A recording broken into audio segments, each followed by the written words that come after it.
Friends, इस video में आप देखेंगे किस प्रकार से भोजपुरी एक्ट्रेस गायिका बेबी काजल ने अपना दर्द गायक छोटू छलिया के साथ लगे आरोपों के बारे में बयां किया।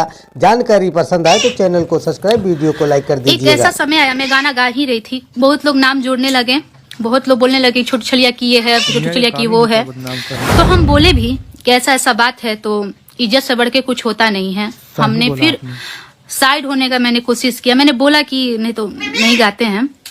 मैं कुछ रिकॉर्डिंग आपको सुनाऊंगी। तो क्या बोल रहे थे? बोल रहे हो ना क्या?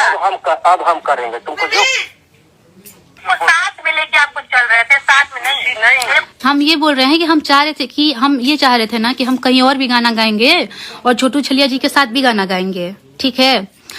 मतलब साथ में लेके हम चलेंगे उनको भी। तो उसके बाद सुनिए आप। वही आगे बढ़ाया ना भाई। नहीं, वो लोग सब लोग बोल रहा था ना कि यार इसको खाली गवा रहे हैं, इसको नचवा रहे हैं अपने एल्बम में, आपका इसीलिए तो नहीं चल रहा है, सब लोग बोलता था। तो आप करिए ना, तो हम आपको कभी रोक के हम तो वाले सब जगह कहेंगे उसको गवाइए, ये कह रहे हैं लाइव इसमें ऑडियो में, हम कह रहे हैं कि हम तो चाहते हैं कि हम आपको लेके चलना चाहते हैं हम। तो बोले कि नहीं, लोग मुझे बोलते हैं कि इसको गवाते हैं, इसको नचवाते हैं, इसी वजह से आपका नहीं चलता है। मतलब छोटू छलिया जी ये बात बोल रहे हैं इसमें कि इसी वजह से मैं नहीं चलता हूं तुम्हारे चलते।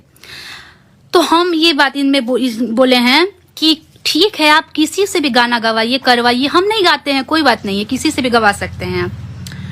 इसमें हम क्या गलत बोले हैं बताइए? सामने से वो मेरे को बोल रहे हैं कि तुम्हारे चलते मैं नहीं चल रहा हूँ, तुम्हारे चलते मेरे गाने नहीं चल रहे हैं। तो हम क्या करें? हम तो यही बोलेंगे ना कि ठीक है, आप अपना गाइए, हम अपना गाते हैं। फिर हम लोग अपना गाने लगे। उसी समय माता रानी का कृपा